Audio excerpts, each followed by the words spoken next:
Welcome back to this special edition of Cattlemen and Cattlemen as we discuss planning for the future of your cattle operation. So I'm curious, what are some of the greatest misconceptions producers have about estate taxes and how might those misperceptions actually cost them? Jeff, you want to begin? Sure. The greatest misconception is that estate taxes will never apply to me. Okay.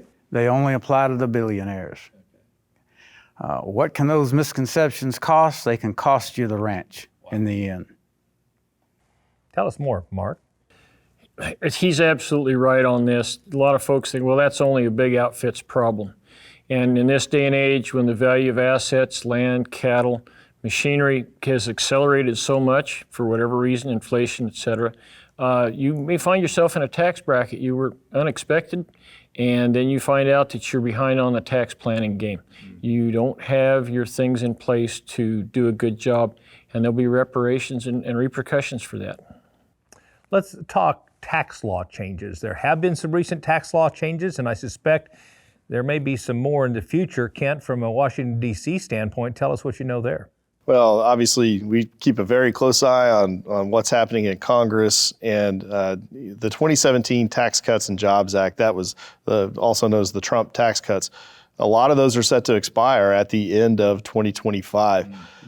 For NCBA, this is a top priority, is making sure that we can continue to benefit from a lot of those tools. It's things like estate tax relief, but a lot of the important expensing tools that our producers use.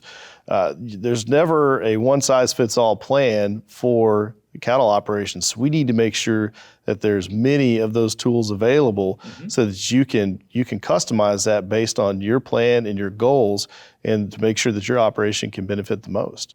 And what should producers be doing to help you move that forward in D.C.? Well, Congress is right now, they are starting the process of writing a big tax package, and it's going to be expensive. We know that. So they're looking at cuts. They're looking at where they need to scale back. We are pushing hard for a full repeal of the death tax.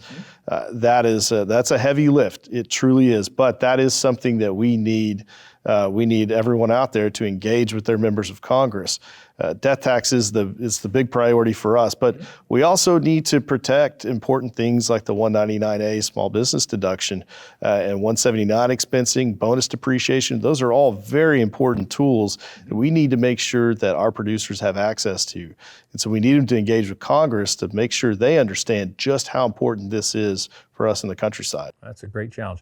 What are the kinds of tax incentives or even government programs that you believe producers should be taking advantage of, Mark? Well, almost all the above that Ken has talked about, because it's not just for the ranchers and the farmers, it's also a decision that affects local businesses and local economies, especially rural economies, because if you go in and buy equipment, buy supplies, those sort of things that you need, that's a business for them. And if you look at how economics roll, that might be a 3 to 5 turnover in a local economy. That's what helps keep them flourished. It's what helps keep them vibrant.